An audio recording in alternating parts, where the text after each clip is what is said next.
సూర్యుడి సెలవని అలసిపోయేనా, కాలమే శిలవలే నిలిచిపోయేనా.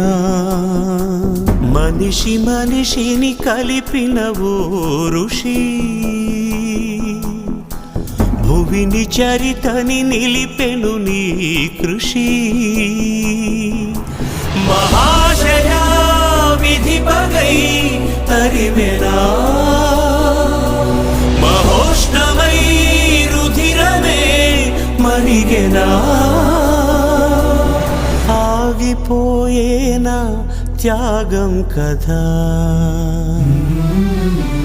ఆదమరిచేనా దైవం వృధా. సూర్యుడి సెలవని అలసిపోయేనా.